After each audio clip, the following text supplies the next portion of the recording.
All right, so those 2 pennies and a nickel do have a purpose, and here to explain exactly what it is, manager of Knifewear, Heather Irvin.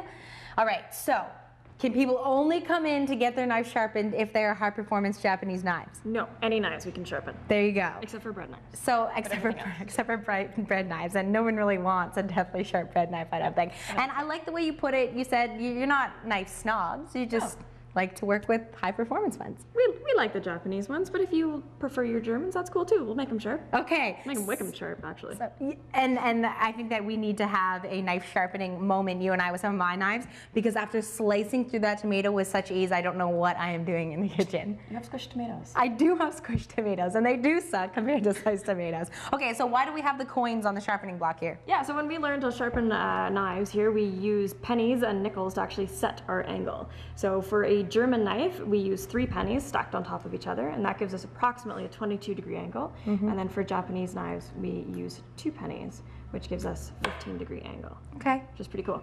All of our staff here go through hours and hours of training before they're allowed to sharpen knives for customers. They do about 100 practice knives in German and then 100 in Japanese before they're allowed to. It takes that much skill? Absolutely, yeah. You have to get a very, very consistent angle and a consistent, what we call road blade, in order for the knife to cut properly. If somebody doesn't know what they're doing when they're sharpening a knife, can it destroy the knife, the blade? It definitely can. We teach a knife sharpening class here, so if this is something that you're interested in learning how to do, on Thursday evenings we take 4 people in each week, and we actually teach them how to use the traditional water stones and sharpen a knife. And now, what is a traditional water stone? What you see in front of you is a water stone. They come in both oil stones and water stones. Here at Knifewear we only use the water stones, predominantly because the oily ones, well, they're oily and they smell funny.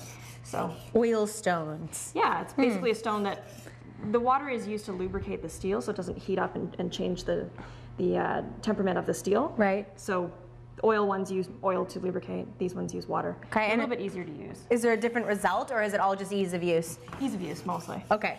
So what's happening right now? So that black that's coming off is actually the steel from the knife. And what I'm trying to do is pull what's called a burr up on the one side. So on the side that's kind of facing the camera there, there'll be a little bit of steel that, well, it feels like a little hook. Okay. And once we've done that, we know that we've created a sharp knife. So if you pass your thumb this way, you feel an extremely faint hook that'll grab your fingerprints. Oh yeah. Why are you wearing these pink nubs on your thumbs? my nubbers? Well, it's taking steel off of the knife. It will also take flesh off my thumbs. Good, okay, good to have the little nubbers. All right, now, this is how you would sharpen the knives that people bring into you, but if somebody has a sharpener like this at home, it's not completely useless, right? No, we recommend that you use a ceramic honing rod, which is what that is there. These don't actually sharpen the knife. What they do is they keep the knife shape sharp.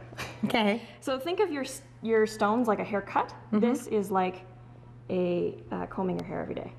Okay, I like so that. That's a good way of putting it. Is just bring it back and down. Okay. And you want to do that as frequently as you can remember to do it. So each time you use your knife, it's best to do this. If not, you can do it like once a week, once a month. And what it does is it just keeps the knife sharp. Okay, now the one I've got at home is metal and kind of resembles like a nail file, almost gritty. Does that have the same result? They're a little bit different. Those actually take steel off the knife and they create what's called a micro serration. So it kind of makes the knife into a mini bread knife. Once the serrations break off, the knife is dull again. Okay. So stick with the ceramic. Yeah. All right. You definitely don't want to use those on Japanese knives. Got it. All right. Head to the website to learn more information now. As Heather mentioned briefly, they do have different types of classes. So coming up next, I'd like to learn more about that because I'm envious of your knife skills and I'd like to learn them too. Yeah? Sounds good. Okay. That's coming up later from Knifewear here on Bank Street.